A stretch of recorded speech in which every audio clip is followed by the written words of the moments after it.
Uh, Jai Hind, this is Brigadier Hemant Mahajan. Welcomes you to a session on important aspect of national security, that is fighting hybrid war against China. Patriotic citizen, how they can help the country fight a hybrid war which China and Pakistan has launched against India. I take this opportunity to thank Sri Piyush Suraya for giving me an opportunity. I will talk on this subject for about 15 to 20 minutes. Thereafter, if there are any questions from people who are attending it, we will take on few questions. The questions can be put on the chat box, or you can send the questions to Sri Piyush Suraya, and then he will send it to me by on the WhatsApp. We will definitely take on some questions. So, China's hybrid war against India and how is India countering it, that is what we are going to talk about. I will also use some PowerPoint slides in between to show you certain maps so that you understand the subject better, and thereafter we will end the session with some interaction. Okay. Now this is what I plan to do. Now let me start by saying that the nature of warfare is changing. I repeat again, the nature of warfare is changing. What is happening now is, if you look at the history of warfare, India became independent in 1947. We fought the first war with Pakistan in 1947-48. It was a conventional war fought over 1 year. Second war we fought was with China. It was for 4 weeks in Himalayas in 1962. Third war was fought with Pakistan in 1965. That was over 3 weeks. Today we celebrate the 50th anniversary of winning the Bangladesh war, which was the greatest ever military victory won by the Indians, now by the Indian Army in particular.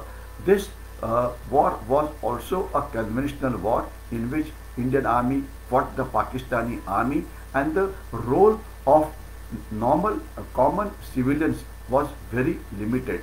The war was basically fought on the border with conventional weapons. The last conventional war that we fought was in 1909. That was the Kargil war. It was a very well televised war. These were all conventional wars. But after losing the war in 1971, Pakistan realized that it could not take on the Indian Army in a conventional war.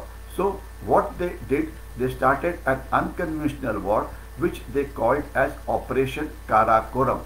Operation Karakoram was launched by Pakistan in 1972.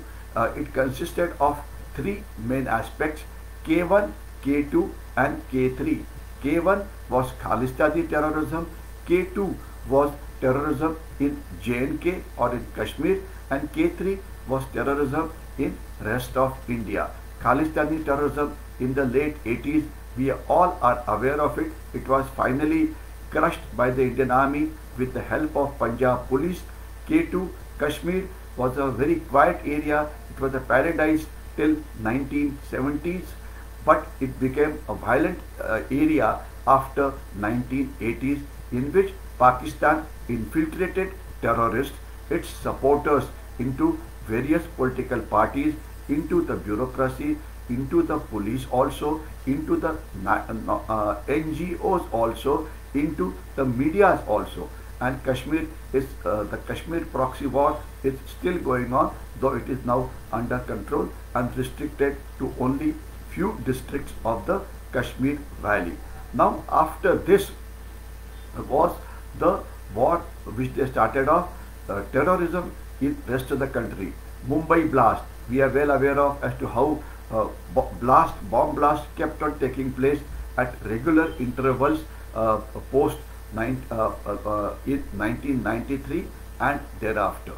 Thereafter, the 26/11 attack took place from the coastline, and that is well documented, well known. So these were various acts of terrorism.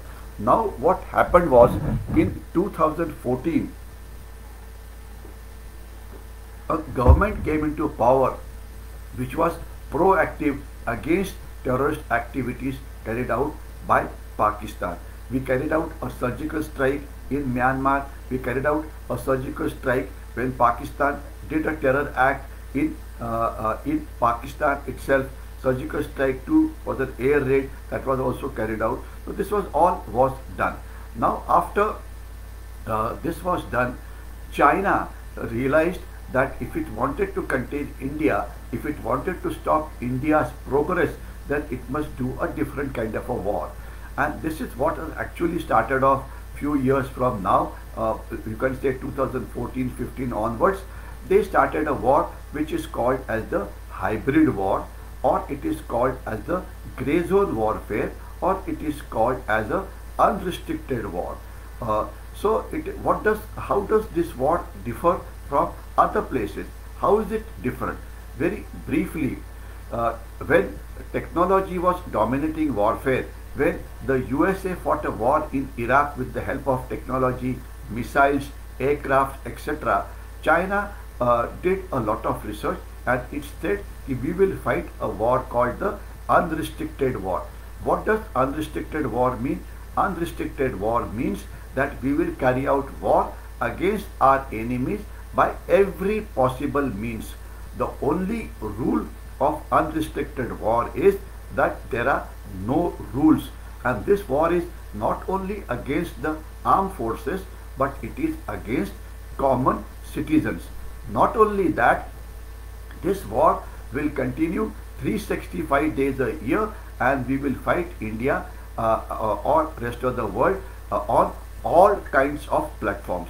Now how exactly are they fighting it? I will come to it in a very short while, but it's a war against people of the country. So therefore every citizen of the country becomes a soldier. Now how is it being fought? I'll very briefly tell you as to what all China is doing. China is taking Pakistan's help to fuel terrorism into India. It is making Pakistan come up as a proxy against India. Its basic aim of the hybrid war is to ensure that there is always a violence in India, there is always some insurgency or terrorism going on in India, so that India economy does not prosper. If there is no terrorism, start agitationalist terrorism, start having bunds, start blocking roads, as was done in Delhi for over a period of so many months. The roads was blocked, and it was an economic blockade of Delhi. So firstly, using Pakistan. Pakistan's activities in India are well known. I will not get into too much of details. Let us talk about other activities. It is helping the Naxals or the Maoists who are operating against India in the central part of the country. Okay, that is second. Then there is the insurgency which is at low key, which is taking place in the northeast part of the country. Now in this insurgency, China is helping the insurgents to carry out lot of activities of destruction, firing, and you will remember that some time back an attack took place on 46 Assam Rifles, and thereafter the CEO along with his wife and along with his very cute child of 6 months was killed. Not only that, they provoked when a 21 para special forces was carrying out operations in Nagaland. In an unfortunate incident, instead of terrorists of Nagaland NSC and K coming there, it happened to be some laborers who were coming back. But what happened thereafter was highly anti-national. Some of the groups in Nagaland tried to make it into an incident as if army has killed people in cold blood. No, it was not. It was just a wrong intelligence. But also remember, in this area, the while there is a ceasefire, the terrorist groups are greatly involved in smuggling, they are greatly involved in illegal trade, they are greatly involved in carrying out extortion in various states such as Nagaland and Manipur. The government of Nagaland is not willing to stop the extortion. It is not willing to stop the smuggling. It is not willing to stop the illegal trade, but it wants to sort out the Indian Army by removing Armed Forces Special Powers Act, which gives legal protection to the army. So this kind of a disinformation campaign, this kind of a propaganda, this kind of a psychological war is going on. So insurgency. Then you have China carrying out a border standoff in Galwan, etc. It has been covered quite well. China carries out a psychological war. It keeps on telling you, we got a very big army, we got lot of tanks, we got lot of aircraft, we got lot of disruptive technologies. So you kindly listen to what we are saying and do not carry out any action which will annoy us. Kindly sign on a dotted line and ensure that you agree to whatever we are doing. Obviously, we can't do it. So we have a border war. Then they carry out what is called as the cyber war. One would remember that some time back in Mumbai, there was a cyber attack which took place on the electricity grid. Now Mumbai is an economic capital of the country.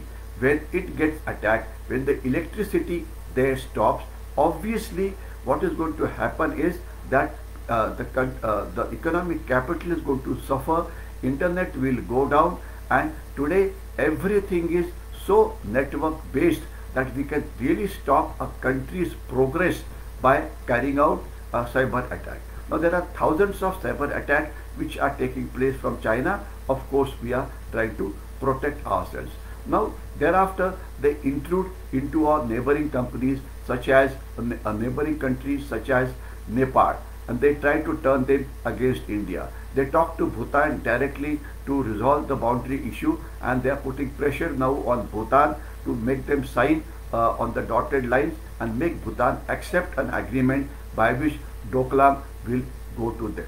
They get into Myanmar, support a regime which is against its own people. They get into Sri Lanka and they wanted to build a solar power station right next to the islands of Sri Lanka, which are next to the Tamil Nadu coast.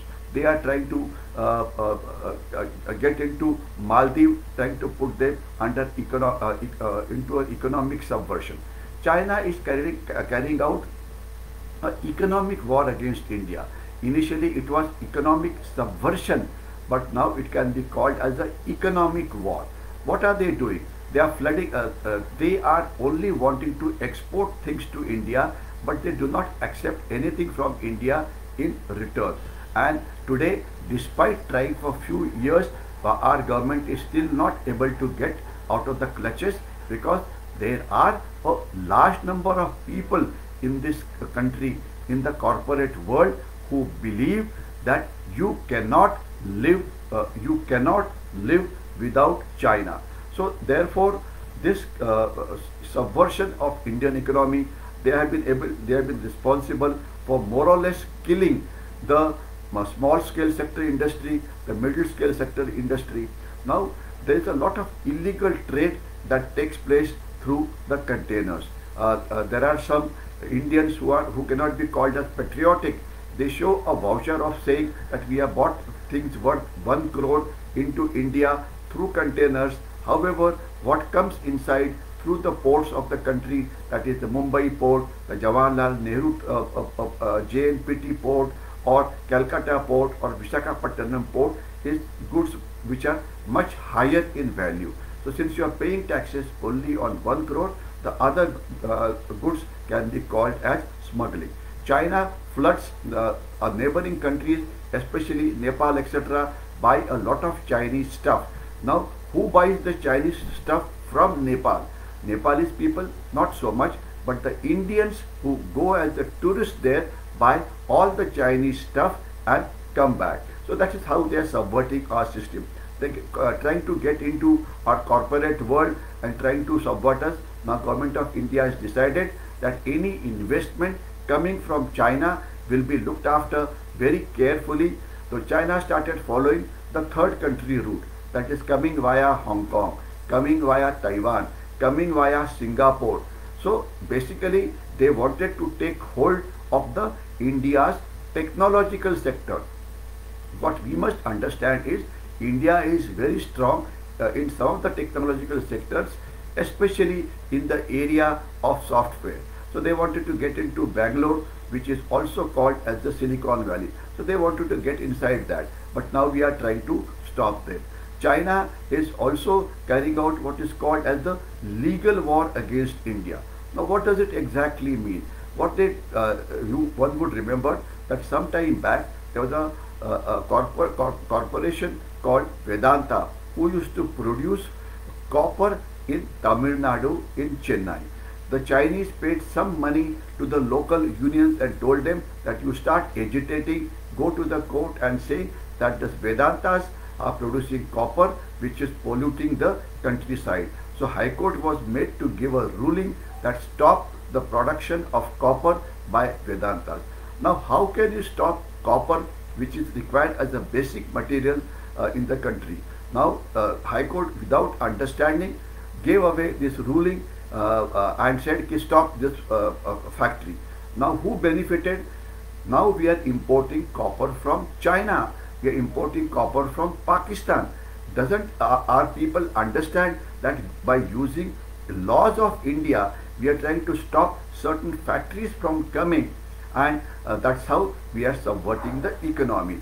Are the copper factories not running in China? Are the copper factories not running in Europe? They are running. While pollution did not be there, but other things can be taken care of. Another form that they use against India is what is called as the agitational terrorism. And one very good example is what happened in Delhi. The so-called farmers were agitating. Now they had blocked two roads. While anybody has a right to agitate, but do they have a right to block the roads?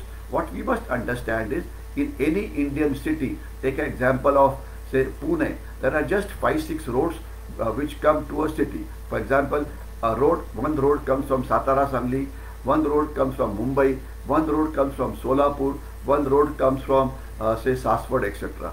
Now if you block two roads, then everything that the city requires comes from outside, be it fresh vegetable, be it milk, be it grains.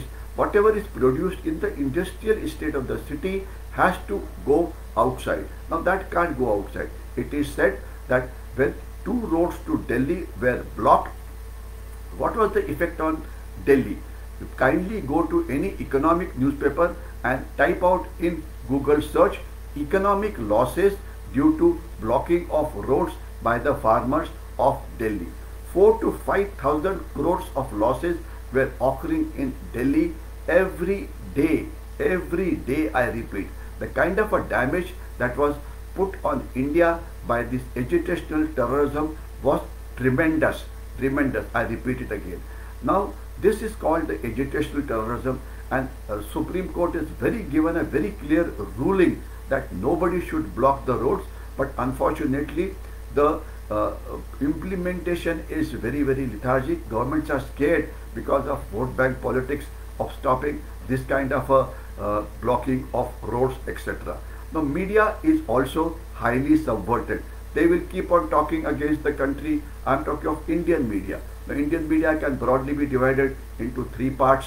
That is the electronic media, the TV channels in Marathi, Hindi, regional languages and English who give news. Then you have the print media who publish news in all the languages. Then you have the social media called the Facebook, called the Twitter, called SMSs, emails, WhatsApp, and so on and so forth. Now a lot of disinformation campaign takes place there, trying to say that India does not have a future. I repeat, India does not have a future.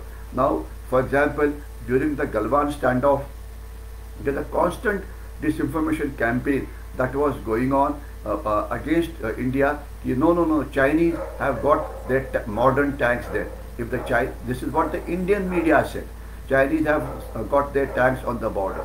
Now they did not report that if the Chinese tanks were on the border in Ladakh, so were the Indian tanks. But that was not reported. Chinese have got modern aircraft on the borders. Yes, you mean to say our aircraft were whiling away their time in Mumbai or in Pune? No. Chinese have got artillery guns.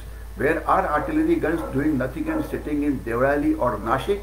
Chinese got their microwave weapons. Chinese super soldiers. Chinese soldiers could do anything. Chinese have deployed what is called as the hypersonic weapons. Now everything that the Chinese were doing, there was an equal reaction from India, and we were more than adequately prepared for carrying out any action against China. Now when the Galwan Valley clash took place, the Indian media only reported that 20 Indian soldiers were martyred, including Colonel Babu. But what was not mentioned was that 70 soldiers of China were also martyred. This was reported by USA, this was reported by Russia, this was reported by many other countries. But Indian media decided to talk like a Chinese media and only tried to tell us that Indian soldiers were martyred. No, for the first time the blood of Chinese soldier was also shed on the international border. The last time Chinese soldiers shed their blood was in 1978 war against Vietnam. So disinformation warfare. So there are all, this is called grey zone warfare, hybrid warfare, multi-domain warfare, etc., and in which the Indian people are the target. So what do we do as an Indian citizen to counter this? Whatever the armed forces are required to do, they will definitely do it. We should have faith in our armed forces. But what should we do as an Indian citizen? Firstly, all of us are cyber warriors. All of us are information warriors. If a wrong message comes to you about the country, about, let's say, the Indian army, kindly do not forward it, because there are at least 150, 200 Chinese or Pakistani agents in our media, on our social media. There are a large number of websites who try and tell people that what Maoists are doing is right, what security forces are doing is wrong. Disinformation campaign is launched in the form of websites, in the form of WhatsApp messages, in the form of YouTube. Kindly do not see them. Kindly, if at all it is completely against India, they're trying to spread rumors, then that link should be sent to cyber police so that they can investigate as to who is doing it.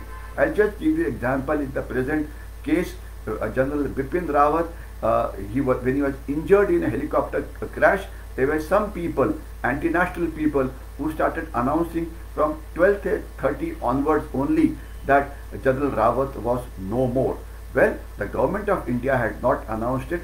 This kind of disinformation being spread is very morale lowering. We should take action against India. There are some people who celebrated the death of General Rawat and the 12 other soldiers who were martyred with him. Of course, they celebrated it on the WhatsApp, they celebrated it on the YouTube, they celebrated it on the Facebook, they celebrated it on the Twitter. All such, if you notice anything of this nature, this link should be sent to cyber police so that we can take action against them. Because the most important issue is the social media is vast. It's like an ocean. So suppose if somebody talks anything against our country, we should not forward it to anybody, but we should keep our eyes and ears open. If you notice an anti-India website, anti-India WhatsApp account, anti-India Facebook page, anti-India emails, SMS, kindly send it to the cyber police so that they take action against it and catch these people. We should all become information warrior. That is one aspect. Should not forward any information which is not verified. Next issue is we should try and help the country in our day-to-day life. I'll just give you 10-20 things as to what we can do. There is a shortage of water in the cities, so become water warriors and help the country in water security by saving water. Help the country in food security by buying vegetables, milk, etc. directly from the farmers. This way the farming community will be helped. Try and buy things in a digital manner.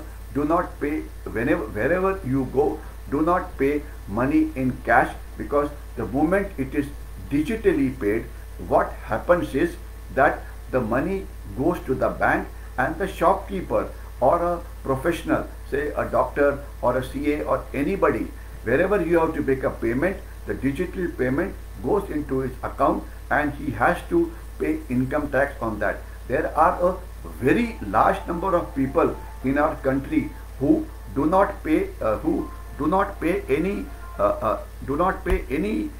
income tax at all. So therefore that is a very bad thing to happen, and we must ensure that everybody honestly pays taxes, because today if the country has to prosper, if we have to make our economy, our armed forces stronger, we require government to have income. Pay your GST honestly, pay income tax honestly, make digital payment, try and go in for electrical vehicle who are using vehicles, because that will stop the pollution, that will help our environment.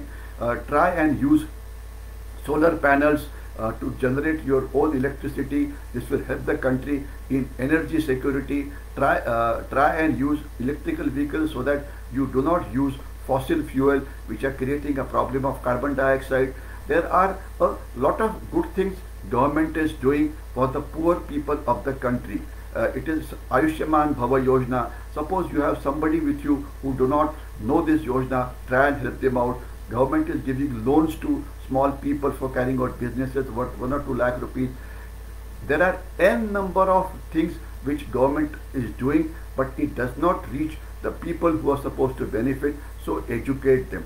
But the most important part where you can help your country is ask yourself as to what can you do for the country. Don't keep on asking, I want this from the country, I want more DA, I want more this, I want more that.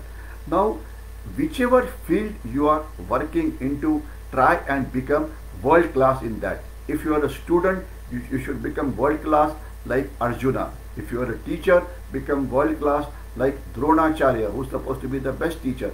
If you are a scientist, be better than Dr. Abdul Kalam. If you are an entrepreneur, become better than Microsoft, Google or anybody. If Indians can do well and become CEOs of top 500 companies like Google and IBM and Facebook and all, why can't the Indians show the same amount of capability where inside India? Why should they be working there, working only in the foreign countries and trying helping Europe or America or others to prosper? Well, their brains, their effort is required here. So become an entrepreneur, become a startup person, become the best farmer in the world, become the best in the technology. There are so many things one can do. The most important is whichever field you are working into, kindly become world class, so that our economy prospers, so that our comprehensive national power increases, because this hybrid war with Pakistan and China is going to continue for many years. Unless we unite as a country and do activities which are positive, the country is not going to progress. Do not take part into any violence. Do not take part into any agitations. Do not take part into drugs. Try and ensure that whomever youth you know, he doesn't get victim of drinking, smoking and such like things. So there are, if you are a senior citizen, try and become a mentor to younger people. There are n number of things which you can do. What it simply means is, if you are an experienced person, utilize your energy, your leadership, your capability to help out the other Indians, so that India as a country becomes world class. That is the only way to win this hybrid war which is launched against us by China. What the government should do is a different subject. government is by and large doing what it's supposed to do. Armed forces are by and large doing what they're supposed to do. But we as a citizen have to ensure that our country becomes world class by prospering in whichever field we are working into. We should help the country to become number one in that field. I think I will end here. I'll see if there are any questions. I'll just have a look at the WhatsApp. Otherwise, till the time I'll look at the WhatsApp, I would also tell you that this video will also be put on the YouTube in a short while, and it will be available to you. Maybe you can share the link with whomever you want to. Let me see if there are any questions that are there. I find that there are not too many questions right now. Let me go to the chat box to see if there is any questions here. Chat box is also not many questions are there. There are, of course, a lot of people have tried to say very good talk, we like it, etc. What all that I will tell you. Somebody said Jai Hind, somebody said Bharat Mata Ki Jai. So I am happy that the national spirit has been achieved, and today the whole nation is mourning the death of General Rawat. But this national spirit, this patriotism should be used for something constructive. That means prospering, improving in any field where we are. All that now remains for me to do is try and share this video if you have liked it with as many friends as possible. Send the link on the WhatsApp, and very shortly I'll put it on the YouTube, and I'll share a link with Shri Piyush ji. Try and share it with as many people as possible. Jai Hind. Thank you very much for your patient hearing. Jai Hind once again.